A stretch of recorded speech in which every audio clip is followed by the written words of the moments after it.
When Jacob blessed his 12 sons, the children of Israel, he gave each of them particular blessings, which over time became the symbols of their house. So where do we find all these Israelite symbols today? Well, all amongst the European symbols, heraldry, and coat of arms. Could there be a link? Could we be the same people as the Old Testament? The people that God promised he would bless above all others? Let's compare them all and let's see what we can find out. Originally, before entering the lands of Canaan, the tribes were split into 4 camps, all surrounding the tabernacle of Moses and the Levites. So each camp had 3 tribes, with one being the head dominant tribe of that camp. There were 4 main symbols, one for each camp, those being the lion, the man, the bull, and the eagle. God commanded that the tribes take these symbols and make them into banners. However, they also began to take prophecies and blessings given to their tribes and turning them into their own distinct tribal symbols to set themselves apart. Before we begin, it's clear the tribes are spread all throughout our European nations, and certain nations do seem to fulfill certain prophecies, such as Ephraim and Britain. So there must at least be a cluster of Ephraim within Britain, but no doubt Ephraim are also spread everywhere in our nations. The main point is that these symbols have been right under our very noses this whole time. The sheer volume and scale, along with many other proofs, show that we are the true descendants of the Israelites. So, starting with Reuben, he had 3 main symbols, those being the primal man, the unstable water, and also the mandrake, which is often an overlooked one. The man symbol, as we said earlier, was because the tribe of Reuben were the head of the southern camp, so that became theirs. The water symbol, the blue-white watery stripes, was part of Reuben's prophecy that he or his descendants would be as unstable as water, and we will get to that. Lastly, the mandrake is from where Reuben gave his mother Leah a mandrake flower, which she used to bribe Rachel to conceive another son with Jacob. It's typically called the fleur de lis, which means the lily flower. However, the only blue lily flower is in the Middle East or South Africa. Now, the mandrake is a blue-purple color and the buds are yellow during the summer, and this symbol looks identical to it. So lily flower or mandrake, whatever you want to call it, I would contend that this is the symbol of Reuben. The early Frankish kings such as Charlemagne around 700 AD in his heraldry had the mandrake, so it's a very old symbol, but it's said to go back even further than that, which is no surprise. So a few examples. Of course, the symbol is all over the French flag and heraldry, on the flag of Quebec, and throughout Europe. For the primal man symbol, it's often a supporter, so on the side, such as in the Danish one. Notice the Iceland coat of arms, the man, along with all the other Israelite symbols. Then lastly, the unstable waters. This one you could argue that the symbol just represents a lake or a river, but again, look at how many other Israelite symbols we see used in conjunction. So, for prophecies, Reuben was the beginning of my strength, of dignity and power. Was France not the beginning of the Christian nations? Charlemagne dominated with the First Empire, but just after it says, you will not excel or have preeminence. In other words, it wouldn't last forever. By the time of Napoleon's empire, he practically encompassed all the white world, reaching as far as Russia and even influencing America. And what happened? He was defeated, and in turn, Britain with the British Empire took over and expanded, essentially taking that firstborn birthright and becoming the new superpower, followed after by America. Reuben had the first birthright but lost it to Joseph's 2 sons. Does this not correlate perfectly with our Old Testament ancestors? So next, Simeon, he had 2 symbols. Firstly, the sword and also the castle, sometimes a tower or a gate. The sword came from Jacob's prophecy of the wrath of Simeon and Levi for when they sought revenge for their sister and slew all the males of a village. The castle represented the scattering of Simeon, as they, like Levi, were to be scattered amongst the other tribes. Simeon, however, was given portions of land within Judah, so they had their own cities and territories territories, so therefore the castle symbol was appropriate. This means we'd expect to find these symbols amongst and in conjunction with the other tribes. So the castle symbol is especially prominent in Spain, Portugal and Gibraltar. But we must remember Spain very early on was overrun as early as 700 AD and struggled to return to Christianity for a very long time. For the sword, you especially see this one combined, such as an eagle holding a sword, like on the Irish coat of arms, or sometimes a lion holding a sword.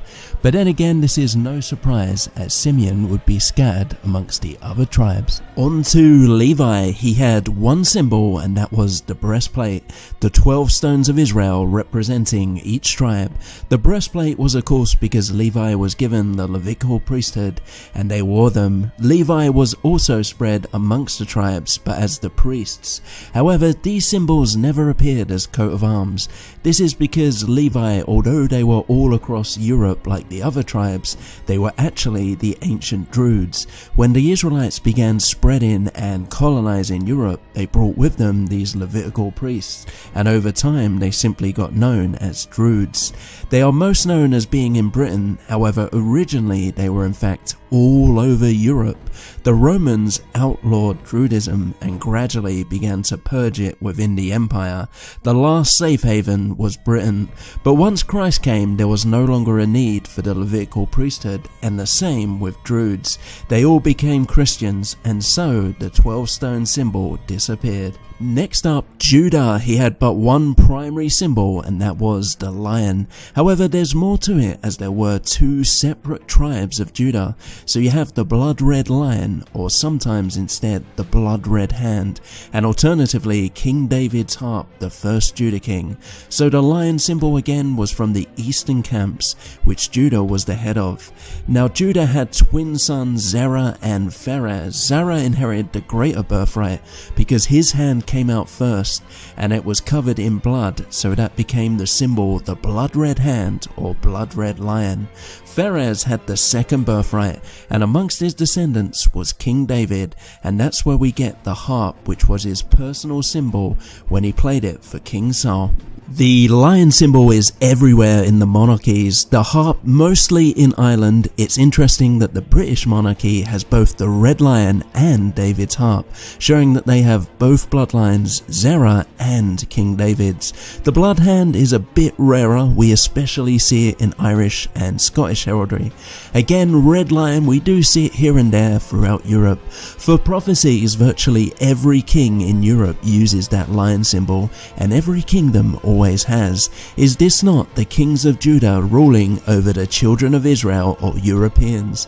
Even the ruling scepter of Judah is typically used by the monarchies, and even in the heraldry you often see that, like an eagle holding a scepter. The coronation ceremony of Queen Elizabeth is exactly the same as King David's, it's still there. Even the Stone of Destiny, or Jacob's pillar, the one our main ancestor slept on, that the kings of Judah were to be coronated on, has passed on as well, all the way through to Ireland, to Scotland and to England. For Dan, he probably has the most symbols out of all the tribes, those being the eagle, the snake, the scales, and the rider tumbling backwards. The eagle was the sign of the northern camp, so another one of the four primary symbols. The snake was Jacob's prophecy, the first half, that Dan would leave a viper's trail wherever they went. The scales simply comes from the name Dan, which means to judge, but also the prophecy that he would judge our people. And the rider was again Jacob's prophecy, the second part, that Dan would bite the rider's heel, causing it to tumble backwards. So the eagle is the most prominent to have survived, and we can see it just about everywhere, like all the European shields such as Poland and Germany have it. Sometimes the eagle and snake would get combined into a hybrid animal like the Wessex Wyvern, which is an eagle with a serpent-like body. So for prophecies, the viper's trail was wherever Dan went, they would name the location after their patriarch Dan, and you can see that with many rivers, cities, all across Europe. Denmark literally means Dan's mark or frontier. Its people are called the Danes. In their ancient legends, their ancestor was called Dan. Now, a lot of the Vikings were in fact Danes, and did they not cause a lot of Christian Europe to tumble backwards, at least initially? But this had the positive effect of forcing those to rally together under a Christian king, such as King Alfred, and putting all their faith in God. Lastly, the Nordic countries were last of the European nations to finally convert to Christianity, so I have awaited your salvation, I believe, is referring to this. So Naphtali only had one primary symbol, and that was the stag, the deer or hind. This is another one of Jacob's prophecies that Naphtali would be a hind let loose. The stag symbol again we see all across Europe, especially on surnames, and often frequently as supporters on the sides of heraldry. On to Gad, he had two symbols, those being a troop, as in an armed rider, or a military style tent or camp. Both symbols come from the word Gad, which means troop, and also the prophecy that Gad would be a troop, although the camp symbol rarely ever got used today. This troop symbol is very common in the East, especially Russia, where it's on the actual national coat of arms, as well as Lithuania, as well as cities and provinces all over. The tribe of Asher had two primary symbols, the royal cup and the olive tree. The cup was from the initial part of Jacob's prophecy of Asher yielding royal dainties, whilst the olive tree, it doesn't appear much, but it was from Moses' prophecy of their lands that they would conquer in Canaan would be abundant in olive oil, and then later that they would mine the iron and brass, which we will get to. The cup you see appearing quite often, quite subtly, in a few national coat of arms, almost in the background, and especially amongst the Nordic countries. Now, for prophecies, the Phoenicians were primarily from the northern tribes. The main cities of the Phoenicians were Tyre and Sidon, which were within the tribe of Asher's territory. They colonized a lot of Europe, such as Carthage, and these were all Israelites. They reached as far up as England and Ireland, so this is where we get the iron mines of Spain and tin mines of England. For example, this shows how Asher would become rich because of these minerals. So Issachar, he had but one symbol, the donkey. This was the prophecy that Issachar would find a pleasant land and settle there, but it would be between two burdens and he would be forced to submit like a donkey. Interestingly, the donkey symbol appears mostly throughout Germany and the East European countries, for surnames mostly Polish ones, and for prophecies considering that these lands are in between the powers of the West, i.e. Europe, and East, i.e. Russia. Does it not fit perfectly that these lands are couching down between two huge burdens? Zebulon also just had one symbol, and that being the boat or ship. This is once again from Jacob's prophecy that Zebulon would dwell at the haven of the sea. In other words, they would typically be seafarers with plenty of ports and harbours, so the boat symbol was very appropriate. The symbol, you could argue, is just what any fishing village you'd expect them to have, but again we got lions, eagles, all entwined. It appears on the New Zealand, most notably, coat of arms.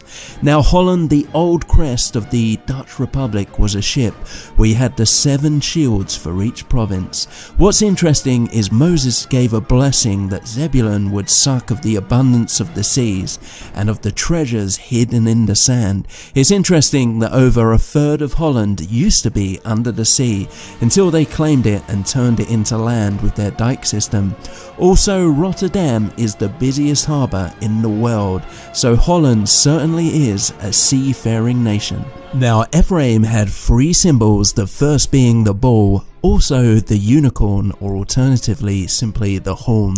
The bull symbol was the last of the 4 primary symbols from the camps of the West. The horn and unicorn come from Moses' prophecy that one day Ephraim with his horns would push the children of Israel to the ends of the earth along with his brother Manasseh, and we will get to that. The bull symbol, like the other main symbols we see everywhere all over Europe, but it's interestingly the character John Bull, who was a nationalistic type symbol in England. For the unicorn, most notable, it's in the United Kingdom's heraldry, a unicorn on one side and a lion on the other. So for prophecies, Ephraim was promised he'd have a double portion and one day be a company of nations. The only nation to accomplish such a feat is the British Empire, which allowed the Europeans or Israelites to colonize virtually the entire world, at this time setting up prosperous new nations everywhere. Even the name England or English comes from the word Angles, which was one of the Anglo-Saxon tribes that invaded Britain. It means the bull or horned one, so England or English means land or people of the bull or unicorn, or in other words, the land and people of Ephraim. So Manasseh had two symbols, the arrow, bow or crossbow, and the diagonal sideways cross. The arrows are again Jacob's blessing of Joseph overcoming everything to eventually rise up. The cross is the same cross where Jacob crossed his arms when he blessed his two grandsons Ephraim and Manasseh. He swapped the blessings, making Ephraim the first and Manasseh the second to come later. The arrow symbols appear a lot in conjunction with lions and eagles, but most notably upon the United States coat of arms. The diagonal cross, of course, is tied in with Ireland and Scotland. It appeared on the Union Jack and then the early Confederate flag with the 13 stars, but also going back to the old Anglo-Saxon kingdoms such as Mercia, it had a diagonal cross as well. So Manasseh had the second birthright. Again, he was promised a double portion, just like Ephraim, and to become a single great nation. That meant that after the British Empire, we'd expect to see a single great prosperous nation, greater than any other European nation. I wonder who that could be. Lastly, Benjamin, he had just one symbol, the wolf. Now this is the prophecy that Benjamin would be a wolf and divide the spoils. The wolf symbol appears on the capital city of Norway's Oslo's coat of arms, and quite a lot of surnames do have wolves upon them. It should be noted that all the apostles except Judas Iscariot were of the tribe of Benjamin, even including Paul of Tarsus, as Christ said he chose them all. Another prophecy was that Benjamin would be a light to Judah. As the apostles awakened their brethren, they spread the gospel amongst many of the Judahites and travelled to the lost tribes, originally just Judah. The apostle Paul first only travelled to European colonies with descendants of Judah, and then to the other lost tribes of Israel all over Europe. Eventually, the gospel spread, reaching the Germanic tribes that were the deported tribes from Assyria, and from there, Christianity kept spreading amongst the lost tribes. So overall, as you can see, we, the Europeans, have the Israelite symbols everywhere. We inherited them from our ancestors. They are all spread out in all our nations, and many of our nations even fit the prophecies exactly. This is because we are the children of Jacob and his 12 sons, the patriarchs. We are the same people as the Old Testament. All the promises that God made were for us, for our people forever. We are now entering a time where we as a whole will finally wake up and realize the truth of who we are. Visit truthvids.net for more information and videos. We're in the end game now, the time of Jacob's trouble, so wake up and start spreading the truth for your people.